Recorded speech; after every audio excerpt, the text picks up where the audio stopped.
Distinguished guests, members of the faculty, students, friends, ladies and gentlemen, and thank you for your kind introduction.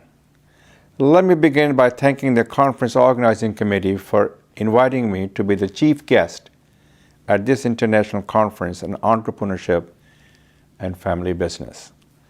My special thanks to Professor Najma Akhtar, the Vice Chancellor of Jamia, and Dr. Yasmin Shamsi and the Management School for inviting me to speak to this conference. As I understand, Professor Akhtar is an Algerian, just like me. So we have a shared history, shared heritage, shared background, shared belief, and shared values. She is the heart and soul of Jamia. She is a shining city upon a hill. And I must say this, what's best in me, I owe it to Aligarh Muslim University. This is why my wife Debbie and I contributed close to several $1 million to build Frank and Debbie Islam Management Complex and the auditorium and many other venues at the Aligarh Muslim University. And I'm reminded by the words of President John F. Kennedy, who said, "To whom much is given, much is expected." I also like to take this opportunity to thank my nephew, Usman Ahmad Usmani, for this opportunity to speak with all of you. Given the comprehensive scope and nature of the objective and 8 tracks and the sub-themes of the conference, it's truly an honor and a privilege to have been selected to be the chief guest at this difference-making event. I say this event will be difference-making because higher education shapes the studies, shapes students, and shapes society. Higher education played a critical role in my own entrepreneurial journey. I'm certain that has and will do the same for those in this audience. So that said, let me describe my personal journey, then share a few thoughts on entrepreneurship and advice for budding entrepreneurs. My journey began in India. I was born in Azamgarh, then I went to Aligarh Muslim University to get a bachelor's of degree from AMU. AMU played a pivotal role in my life. It developed me educationally and reinforced the spiritual and social lessons that my parents has taught me. Most importantly, it was the launching pad that prepared and enabled me to go to the United States of America. While I was at AMU, I met Wolfgang Throat, a visiting professor from the University of Colorado at Boulder, the United States of America, who mentored and encouraged me to go to the United States to pursue a degree in the emerging field of computer science. I was hesitant because it meant leaving my family and friends behind, but Professor Throat persuaded me that it would be worth the risk. So at the age of 16, I left India by myself to go to the United States of America. I got my bachelor's degree and master's degree from the University of Colorado that helped pay my bills, and the degrees gave me the knowledge that I needed to go into business. I didn't do that immediately. However, in fact, I first moved to Canada to work on my PhD at McMaster University in Hamilton, Ontario. I realized that academia was not my true calling, and that what I really wanted to do was to start my own business. I understood that I needed to do an apprenticeship to gain the experience to that, so I left McMaster University. I met my wife Debbie in one of those firms where we were both working together. After a long time, a long pause, it became obvious to me that while information technology opportunities were big in Canada, they were much bigger in the United States of America. I convinced my wife to go with me in the early 70s, and we went back to America from Canada. In the US, I worked with 2 major information technology firms for more than a decade that gave me the skills and real-world grounding that I needed to be a business owner. In 1994, I purchased a company called QSS Group Incorporated for $45,000. We didn't have enough money in the bank to buy the QSS group. So my wife Debbie and I have to refinance our home to get the $45,000 for the acquisition.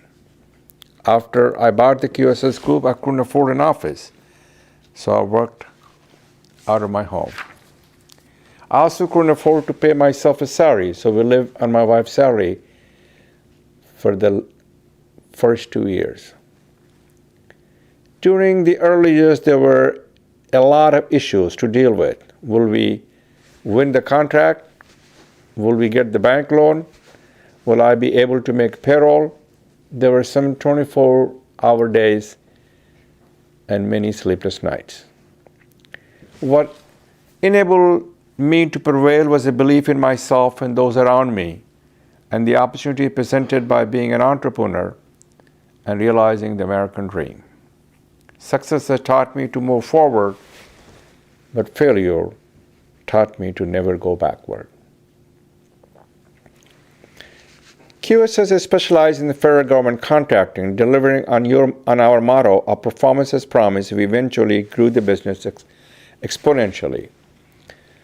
Within 13 years, along with my management team, we took that from a workforce of 1 employee, that's me, to more than 3,000 employees and more than $300 million in revenue. The team of talented managers was central to everything. Success in business is team sport. So when people ask me how I became successful, it was not me, but we who made it happen. In 2007, I sold my company to Parrot System that said allowed my wife Debbie and I to establish a private foundation and to support educational, cultural, artistic, and civic causes. It took me to a new phase in my life, the process of sharing and giving back. This phase has been as rewarding and sometimes even more so than any of the money that I earned through my business career. That is a thumbnail sketch of my journey. As you can tell, my journey was not a straight line, not easy. There were twists and turns. There were some dark and desperate days, and the final destination was not certain. Let me talk about entrepreneurship and introduce a new word, edupreneurship. I believe that I'm both an entrepreneur and edupreneur, as are many of you in this conference. What and who is an entrepreneur? There are various definitions. The one that appeals to the most to me is entrepreneur is a person who organizes and manages an enterprise, especially in a business, usually with a considerable initiative and risk. I like that definition because it extends any enterprise and extends the definition beyond just the business owner. A person can be entrepreneur in any type of organization as long as he or she is willing to step up the plate and take leadership role to shape the direction of the enterprise of the portion which he or she controls. Decades ago, Professor Howard Stevenson of the Harvard Business School said, and I quote, "Entrepreneurship is the pursuit of opportunity without regard to resources currently controlled." In other words, entrepreneurs are not constrained in their thinking. I'll combine these two definitions into my own definition of entrepreneur. Entrepreneurs are dreamer who dare. They are seeker who seize the moment and take calculated risks to create the enterprise and jobs of the future. I say to each and every one of you in this audience, if you have the opportunity to be an entrepreneur, grab it. Find passionate and driven people who share your sense of purpose, share your vision, set the direction, give them all necessary resources and some oxygen to breathe, give them the space to operate, and then work together to make things happen. Now let me look at the connection between entrepreneurs and edupreneurs. The edupreneur is an entrepreneur who uses and applies her or his education and learning to develop innovative initiatives that are empowering and difference-making anyone's life, field, discipline, or industry. The entrepreneurs can be an educator, a person working at home, or a person starting an enterprise in science, technology, the arts, humanities. The list goes on and on. Look around the room at those at this conference, you will see numerous entrepreneurs. Look around again the room and you will see students who aspire to start their businesses and entrepreneurs with businesses and formative strategies.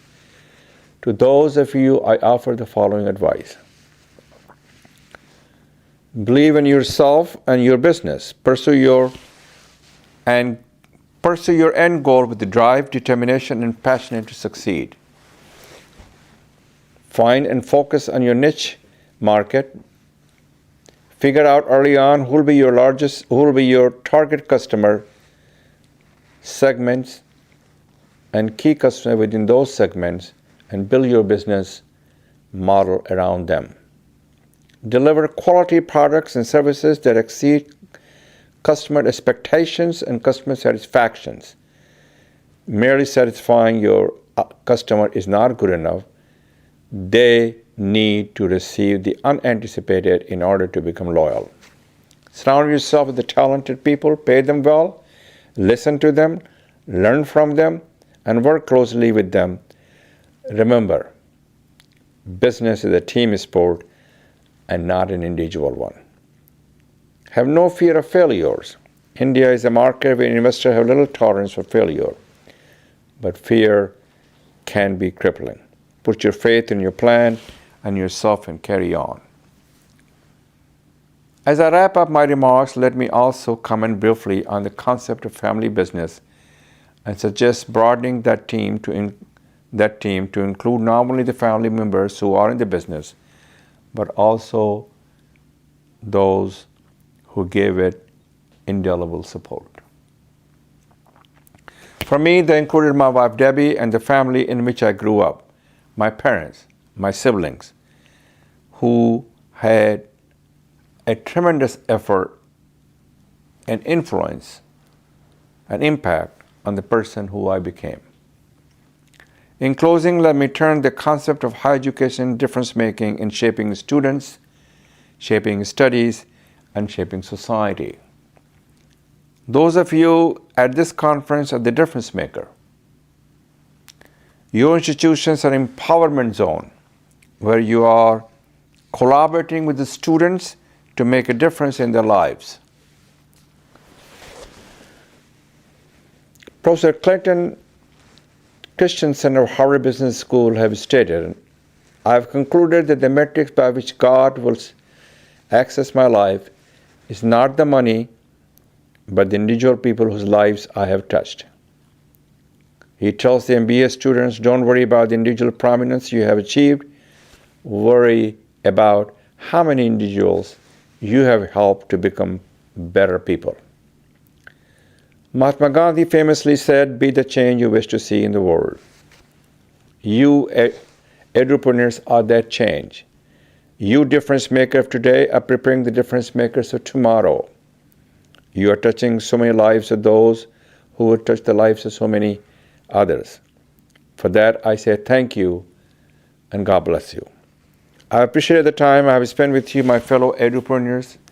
Look forward to listening to and learning from the other entrepreneurs at this most important conference. Good luck and God bless all of you on your journey as an entrepreneur leader. God bless you all. Thank you.